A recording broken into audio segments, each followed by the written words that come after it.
Alberta and the federal government could be days away from finalizing their memorandum of understanding that could lead to a new pipeline. Premier Danielle Smith met with Prime Minister Mark Carney here in Ottawa this morning, and speaking earlier on the program, Smith said she left that meeting feeling very optimistic. I'd say we had a meeting of the minds. I think that what we've seen is that we've got a lot of areas of agreement. I think that the Prime Minister realizes the incredible opportunity of getting our energy to Asian markets. I think that's reinforced every time he does an international trip. But is this now at a stage where it can be done in days? I hope so. I hope so. But we'll see. When we get the sign on the dotted line and the ink, we'll let you know. But while Premier Smith inches closer to her pipeline dream, separatists press on with their dream to split the country apart. And this week, one separatist group is implicated in a massive voter data breach affecting nearly 3 million Canadians. I asked Premier Smith if a separatism referendum can proceed when there could be evidence of illegality within the movement. Giving a list to a third party is punishable by a year in jail and a $100,000 fine. And so anybody who engaged in that, and the investigation will show if they did, need to be accountable. So I would say that we have to separate the very real grievances that Albertans have from the bad actions of perhaps a few individuals. And so I don't want to interfere with the RCMP investigation, the Elections Alberta investigation, or the privacy investigation. I want those to play out. But we can't ignore the fact that there's at least 1 million or more of my fellow Alberta citizens who are deeply frustrated and have given up on Canada. And that's what I have to work on addressing. Okay, time now for our party insiders. This week, a bit of a change. We've got Gary Keller here. He's a former chief of staff to Conservative ministers.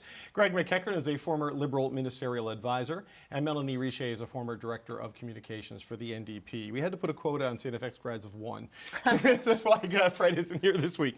So, Greg, interesting development there from the Premier of Alberta on the pipeline conversation on the MOU. Said she came to Ottawa, very pessimistic, and is now leaving saying that essentially they've got alignment on everything. It's just going to be turned into text. We could see something in days. What do you make of that? Well, it's very positive. She sounded very positive, and that's a good thing. I have relatives in Alberta. Many of my friends work there. My Canada includes Alberta, for those of us who remember that phrase when during the last Quebec referendum. I do have some problems with some other things there. The very last part of your interview, she really tied the MOU to the separatism, the referendum thing, and I'm very I have discomfort around that because it does sound a bit transactional. She can frame it as, we need to hear that Alberta is important. But the issue here is that she has dalliances with these people. And this is really with the separatists and allowed a lot of things to continue here to try to stave off what happened to Jason Kenney with the base of that party. So she has a lot of responsibility around this. And I kind of got a kick out of it, the fact that she listed like the 3 investigations that are going on. But, she also was quoted this week as criticizing the NDP for not bringing the issue to her. So I don't know, is she going to task the NDP to investigate this? I think she has done some things that have gotten her where she didn't have to be. She didn't have to, she had enough popularity going into her leadership review. All of these things, she did not have to do this. And these are the things that may actually cost her politically. It's also a message to the Alberta NDP. You've got to really step up your game. Nenshi was very quiet for a while, and he's being given softballs the size of basketballs here. He should be hitting them out of the park. Gary, your thoughts, though, on the fact that her and Mark Carney are close to agreeing to something fairly significant in both directions, right? That, while it makes Danielle Smith happy, it's probably going to make Stephen Guilbeault unhappy and a lot of other Liberals. Who knows where it actually goes? But what do you make of the fact that they are hours, if not days, away from having an agreement that could lead to this pipeline proposal? Well, what's significant about it, in my opinion, is the fact that when we got close to April 1st, there was a lot of optimism talking to both Government of Canada officials and Government of Alberta officials. We just have to cross a few T's, dot a few I's, but we're going to get there maybe a week after the deadline. Fast forward 3 weeks later, and the pessimism I was hearing from Alberta, from both industry observers and the government of Alberta, very pessimistic. Went away today pretty quick, though. The bureaucrats were interfering. ECCC was getting in there and getting their fingers in the mix. So that has been the message until today. So today's news is important because it does shift that things are now back on track. And sometimes it requires both principals to be in the room and to have some lead-up discussions and then meet to say, okay, what are the sticking points here? Let's try to get it done. So I think both Danielle Smith and Mark Carney had a pretty good day today in their approach and what they're planning on announcing. And it looks like we are very close to some sort of agreement on the sticking points. Mel, I'm not trying to put, a gray cloud in a silver lining because the two leaders, they're close to something. But if Mark Carney had to give something to make Danielle Smith happy, that could be a problem with some Liberals. If Danielle Smith had to give something to get Mark Carney to move, that could be a problem with some UCP members, right? So the unintended consequences of today are yet to be revealed. Yeah, for sure. And we saw, was it back in, when was her leadership? Was it back in March, or am I thinking it was back in the fall? Anyways, Too many things have happened in the past 2 years, Mel. I feel like my brain doesn't work anymore. Time is a concept. But when she talked about this in her speech, there was some booze in the room, which maybe a surprise for me, but probably not. That wasn't her leadership. That was her convention. Her leadership was before. This is the convention she had. Her convention, yes. Yeah. When her conventions, there was some booze in the room when she talked about it. So definitely something to contend with, and maybe that's why when she's asked about separatism, she frolics that line a little bit closer than people who would like to see Alberta stay in Canada would like, right? To appease some of that. As it relates for the Prime Minister, totally. This is not, the Liberal government under Justin Trudeau. Some of that is really good. We're seeing things move in a way that we didn't necessarily see under Justin Trudeau. But as it relates to things like the fight on the climate crisis, as it relates to how British Columbians feel about this potentially moving forward. I know we've talked about other paths that it wouldn't necessarily go through British Columbia. That makes it really hard for people who would have been come into caucus under the previous Prime Minister and not under this Prime Minister, who believed that this Prime Minister was progressive and who believed that cared about the same things they did. I think that is where it's problematic, and you're seeing that kind of on a few different issues, which is unless you're taking care of your caucus, you are constantly in communication with your caucus, which we hear isn't necessarily the thing, that causes a lot of issues and a lot of issues quick. Well, just on that point, Mel, we just heard from Kate McKenna, who had a clip from Stephen Guilbeault.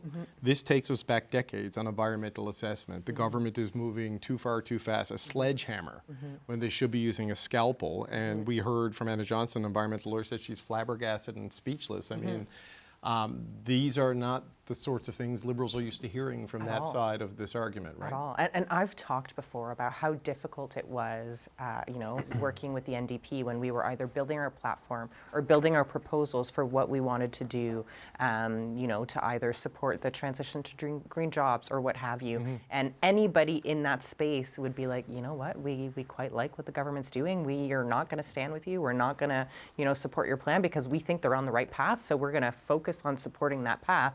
Whereas now you're seeing all the same folks say, what are we doing? Obviously, with everything that's happened with Stephen Guilbeault as it relates to that caucus, I think he has a lot less weight than he probably used to. But you're still hearing whispers from other folks who may not be willing to say it out loud, like he is, that they're not loving the direction. And again, they're not loving the direction without the building of champions. Typically, when you do something like this, you bring your team in. And without doing that, I think that makes it really hard. So Greg, the Prime Minister has obviously done a very effective job of moving the Liberals kind of to the center of things and moving sort of public opinion at scale along with it by being a very pragmatic sort of centrist approach. This, we don't yet know where this is going to land, but the initial reaction, this is moving a little bit further than just sort of the center. I mean, what sort of a challenge did this potentially create for them going forward here? Well, the context we started off today with is the potential of Alberta separatism. So that's a very different center than, say, what Jean Chrétien or Paul Martin had to face. So I think context is very important as well. From my personal experience, I'm not involved in this sector at the moment, but in terms of tidal energy in the East Coast, and viewers know I'm very proud Nova Scotian, and looking for ways always where we can elevate the economy of the Maritimes. I worked on tidal energy for quite a while, and it was really frustrating in the previous administration. And I'm not saying that anyone was looking to bend the rules. There were times where we were looking for a path forward and said, like we have an interdepartmental working group to see if there is a path forward, because business wants certainty. They're just not going to keep in this cycle spending money and there's no future. And I was in a meeting with a very senior official who liked this idea, apparently took it, made it their own, and then immediately killed it. Nothing happened. So there are people in that caucus with Stephen Guilbeault who would be aware of the approach, where the environment was set to such a high standard that, why are other jurisdictions, why are other countries able to do this and we're not? So I don't think it's going to be as clean as that in the caucus.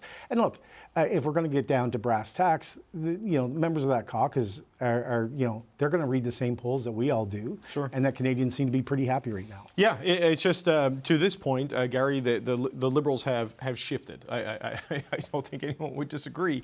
And while people have talked about them exposing a left flank and potential opportunity, you haven't really seen that yet. But when you look at these changes to all projects, not just the major projects, letting Cabinet approve a pipeline before technical assessment, for example. These are pretty seismic changes that might be more alarming than moving off the consumer carbon tax and saying we'll get it back through the industrial carbon tax. This is a pretty profound shift in industrial and environmental policy here. Well, and I think this actually does open up an avenue for Avi Lewis and the NDP. I mean, this is just one more opportunity where Carney has pivoted away from Trudeau-era policy and has left that left flank open. So I think there is an opportunity for a cogent, strong message and a plan from Avi Lewis, which I'm sure the Conservatives would probably like to have a stronger NDP on the left flank. Somewhere between 18 and 22%, I think, is where they would like to have the NDP. I mean, they had an NDP that was there, and they spent a lot of money. That's true. They did nuke them into the ground. Conservatives say two things. But I do want to pick up on something that Greg said because of the regulatory reform package that was brought forward today. Look, why did they wait until now to do it? They brought C5 forward back last year. C5 was going to be the end-all and be-all. It's all we needed to get things done.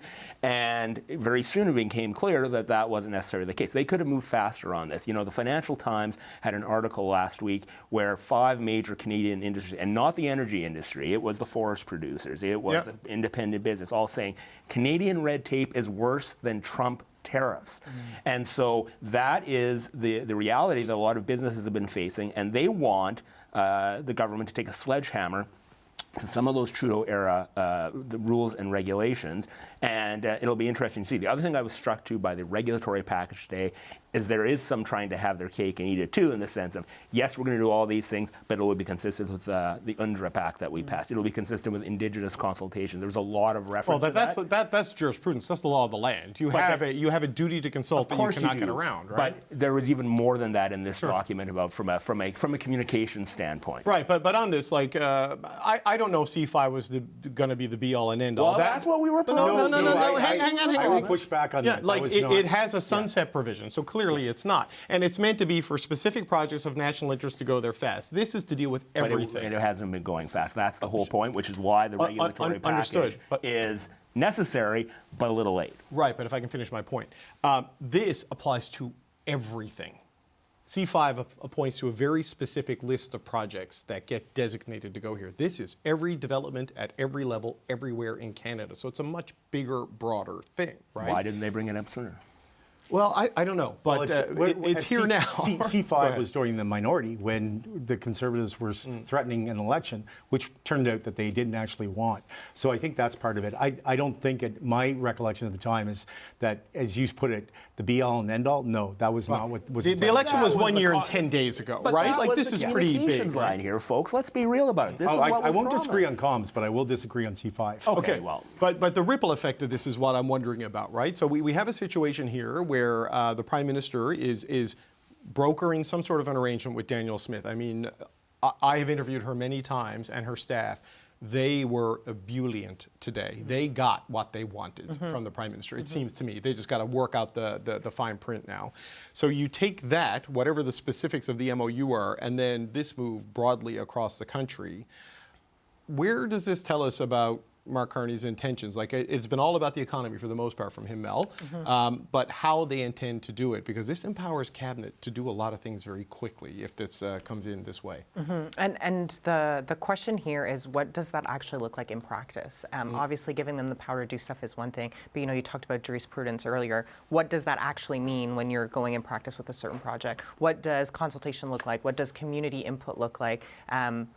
Regardless of which project you're talking about these days, you're hearing people unhappy kind of all over the place based off of either just community, based off of Indigenous consultation. So the intent, to me, I guess, is to communicate that I want to go fast and we need to do this quickly, and that we don't want what they want to maybe qualify as roadblocks getting in the way, but that's not real life, right? You need to actually talk to people, you need to build champions, you need to get folks to want the thing that goes through their community. So if you're doing this without that, you're going to have some problems, be it at your caucus, be it across the country, be it wherever. So the ability to move fast, sure, important, but to railroad everything to get there, maybe not so much. So, Greg, this is what I wonder about. And look, I know businesses complain about regulation. I've never heard a company say, "Oh no, the regulations are fine and taxes are okay." I mean, 2 years ago, there was a letter in support of industrial carbon pricing. Now the same groups are against industrial carbon pricing, just like the Liberals have gone on the residential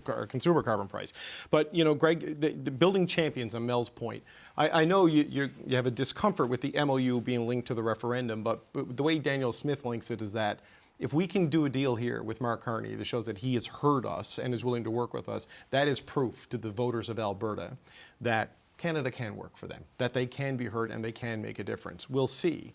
But that happening in the middle of this data breach, this illegality around this, the putting up of Jason Kenney's home number and everything in front of a group of people dedicated to the breakup of the country, how does that how does a credible referendum happen in that sort of a political environment right now? Well, I mean, I saw Andrew Coyne on Twitter say that there should not be a referendum in light of this. So there are some, and I would say he's not exactly, a well-known Liberal supporter. So I think that there are... Everyone's a Liberal supporter if they disagree. Yeah, no, but I think he, he was the first one I saw this week that make that point, and I think it's a valid point. I mean, I think her style of politics has gotten her into this place. I mean, you can make a comparison in Ontario with Doug Ford, a year ago, Captain Canada, but his other style of politics around, green belts and plains has got him into, some challenges as well. The other thing is, in terms of the MOU, and that's fine, but is there a proponent yet for this project? Well, it will be the government of Alberta out of the gate. And so that's the other challenge. And again, I think we talked about this when the MOU first came out. I mean, this is a chance for industry that has been calling for this, and you pointed out that it's very rare that industry is calling for more regulation. But if this is what you want, you have to live up to an incredibly high standard, because a lot of people have said, under the pressures that Mel talked about, from those on the left, including those in the Liberal Party, you have to make sure that this lands, and it lands really, really well. So if it's working well, then it gets to continue. If it fails and it's a disaster, I mean, this will be a setback for that industry that they can only, they can't blame on anyone else. So, Gary, how does this affect things? There's progress here in the First Minister to First Minister conversation. Richard Warnica has an incredible piece in the Toronto Star today about the information ecosystem in the Alberta separatist movement, and that is absolutely worth a read. What do you think, this progress here, but this illegality that we're seeing in Alberta, what that means for the environment a referendum will be held in? Well, the one thing we talked about that happened also this week that is related is the fact that the leaders of the separatists, the Stay Free Alberta group, submitted 300,000 signatures that were collected over the last 4 months in explicit favor of a referendum on Alberta separatism. Yep. We haven't talked about that number. And Alberta had a really tough, cold winter. And there you had, if you drove down the highways and byways of Alberta, you saw people on the side of the road with Alberta flags and a table and a minus 20 degree storm getting people to line up and sign the signature. So my warning has been that there is a real separatist movement in Alberta. Sure. You can dispute what is driving it and the motives behind it by some people. And yes, the voters list breach, that is a terrible thing, and people should go to jail if illegality is proven. But we have to separate that out from the actual the issue that is happening and the underpinning of support for it. And Danielle Smith has truly believed, ever since she's been elected leader and premier of the province, that she herself and her positions are a bulwark and a release valve against separatism. And that has been her policy, and that's why she has basically encouraged a wide range of support, because she believes, whether we agree with it or not, that she can be that bulwark against the pure separatists. I do not disagree at all with your point that it's a real sentiment and a real problem, and that people sign these things at a scale that we should take note of. But if you are a on the fence or a pro-Canada voter in Alberta and you see illegal voting lists and the sharing of data and 658 cease and desist letters having to go out from elections, Alberta, and it's May, it hasn't even been certified, how do you trust that this is going to be a fair, above-board campaign? Well, if Elections Canada does certify it, Elections Alberta. Elections Alberta, sorry. Yeah. I made the same mistake. Yeah. If they do certify it, I mean, Elections Canada is proven to be a legitimate organization, and I think you have to separate the existence of a voters list from the people misusing. I don't mean the actual voting, the ballot count and stuff, but the way the campaign will get conducted. This is what I worry about, Mel. Like if they're already leaking information, and like David Parker knew he shouldn't. He must have known. But to be clear, it appears that the organizers of the petition they say they were offered the material 100%. and said, that is illegal. We aren't touching that with a 10-foot pole. So this has yet to play out over the coming months. My final point about referendums of all shapes and sizes, we think, oh, well, maybe it's 30% of Albertans who are in favor of this. You get into trouble. Brexit was 20 points behind until the campaign, right? Absolutely. And look at where we are. But, Mel, I wonder about this. Like, maybe it is legitimate the way it will be conducted, right? And I don't think there's any illegality necessarily in the signatures. And there's multiple factions and players at play here. And David Parker's been involved in politics long enough to know he's not supposed to have the voters list. We'll see where that goes. But people need to trust that the process was above board. Absolutely. And even if the vote is fairly done and fairly counted, everything leading up to it, there's a cloud right now. Totally, there's a cloud. And that's one of the things that people have been flagging for a while, as you talk about the referendum in Alberta or in Quebec, and how different it is in this context when you're considering how big a problem disinformation and misinformation is, how big a problem AI is, and we don't know what to do with it, and how to make sure that people have the right information, trust the information that they're seeing online in a way that, we talk about Brexit and all that went into that and how uninformed people were when they were making that vote. It is a new world from even that when you're talking about that. So when you consider all, exactly, when you consider all of those pieces, the scary thing is that it makes people not trust the system or not trust the process, not just as it relates to referendum, but also as it relates to elections, as it relates to all of these things. So the protection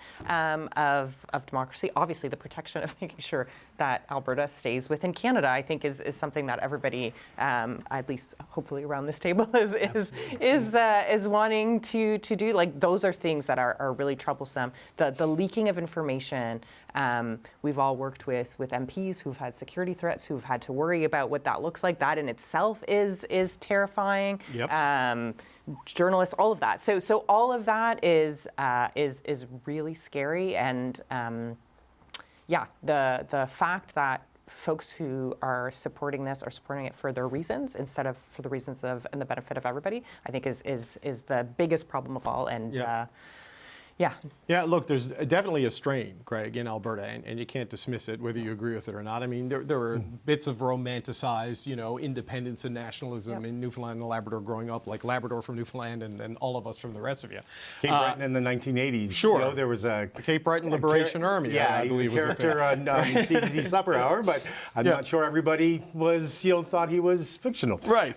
But, I look at this, and I know the RCMP, according to the Alberta government, has assured the Justice Minister, I believe it is, that there is no evidence of foreign interference, but the bar for official foreign interference is fairly high. There's definitely foreign meddling, maybe not by foreign actors. I don't know if it's state-driven or not, but Russian disinformation, Dutch YouTubers, for some reason, from the Netherlands are doing this. There is a whole pollution of the information ecosystem we never had to deal with in the Quebec referendum of 30 years ago. And now you bring in this data breach and misconduct. You can see the challenges just piling up there. Yeah, and I saw Chantal Hébert earlier today said something, and I want to make sure I have it correct, but a criminal foreign interference versus foreign interference. Yeah. You know, in terms of misinformation, breaking the law and messing things around, like that. So right? that may not be clear yet. One of the things that Mel mentioned, and it horrifies me to think that there were people in a room that would have seen Jason Kenney's information up on a screen and no one thought to themselves, well, that's great because I dislike this guy, but that could happen to the people that I do like. And, Gary's run for office. We've all worked for politicians. I just don't understand how someone could sit in that room and think this is kosher. This is absolutely fine. We've got nothing to worry about here. That is extremely troubling. Yeah, and Jason Kenney's name didn't end up on that screen by accident. Of course. That was a deliberate choice to target the former premier. Look, we got about 5 minutes left. I want to get to Pierre Poilievre and his speech at the Canada Strong and Free conference this week, because he told a large gathering of Conservatives he's going to keep fighting for Canadians, and he has no real intention at this point to change. Have a listen to this. And that is ultimately what we have today. The club of liberal elites who dominate this town and every microphone in it. They dominate the political panels and talk shows. They control the airwaves. And that is exactly why they want to stop and change me. They do not want anything to change in the country. They say that we should just join the club, accept the status quo, blend in. But that would mean leaving behind the 8.3 million Canadians, the record-smashing 8.3 million Canadians who voted for us. They voted for us to fight for them. And some people have accused me of being a fighter. But that's because some things are actually worth fighting for.